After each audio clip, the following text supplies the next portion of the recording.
Impeachment hearings typically surround efforts to oust or punish a U.S. president. But on Wednesday, Republicans began using that same tactic against President Biden's team. On Thursday, tragedy struck Perry Middle and High School in Iowa as a 17-year-old student opened fire before school began. If you own assault weapons in Illinois, they must be registered. Yesterday marked the deadline to register under the Protect Illinois Communities Act. Welcome back. Months of campaigning all coming down to Monday in Iowa, where Republican caucus goers will be the first to choose their nominee for president. First tonight with the help of a federal grant. One local Iowa county is hoping they can bring the area's underage drinking problem to a halt. In your community, last night the newest Miss Quincy and Miss Quincy teen were crowned at the 2024 Miss Quincy Pageant Scholarship Program. In your schools, parents are a bit hesitant about artificial intelligence being used at their children's schools. Our Janae Bowen shows us the concerns and benefits of young students being exposed to AI.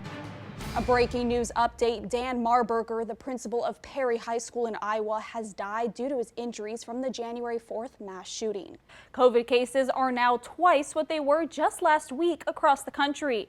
In your Consumer Watch, inflation is lower, but for some Americans, it's not a reason to celebrate. While the weather is not quite showing it yet, baseball season is just around the corner, and St. Louis Cardinals fans were able to celebrate it today at the Cardinals Caravan. Good evening and thanks for joining us. I'm Marlena Lang. First tonight, temperatures continue to be on the chillier side as the snow looks to make its presence known later in the week. Sarah, it sounds like we're going to have to go grocery shopping soon and have a baking day and make these cakes, pancakes. I mean, I love baked goods and I love Dolly Parton, so I mean, this is good for me.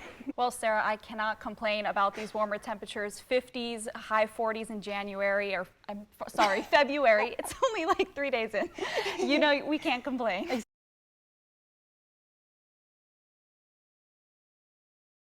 Good evening and thanks for joining us. I'm Marlena Lang. First tonight, Arctic temperatures are continuing to freeze the tri-states this week, but there seems to be light at the end of the tunnel.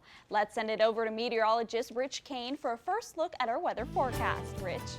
Thanks, Rich. And multiple schools will be closed on Tuesday due to those cold temperatures and dangerously low wind chills. Other schools are assigned to remote learning. You can go to KHQA.com and check to see which schools and businesses across the tri-states have changes in their schedules. And tonight is the night for the Republican Iowa caucus voters to go and pick their top candidate for the 2024 presidential election. As voters headed to the polls tonight, there were 5 candidates who were hoping to win the majority of caucus goers' votes, and one has already been declared the winner tonight. Former President Donald Trump, Governor Ron DeSantis, Nikki Haley, Vivek Ramaswamy, and Ryan Binkley are in the running, hoping to be the GOP nominee for this year's presidential election.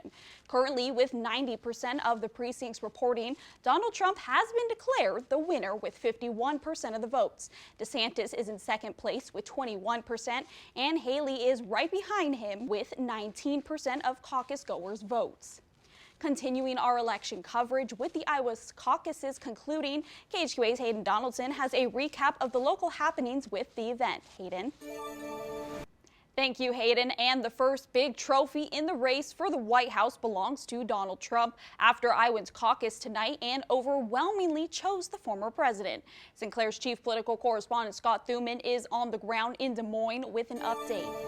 In your community, 19-year-old Natalie Evans of Jacksonville was crowned the 64th Miss Illinois County Fair Queen.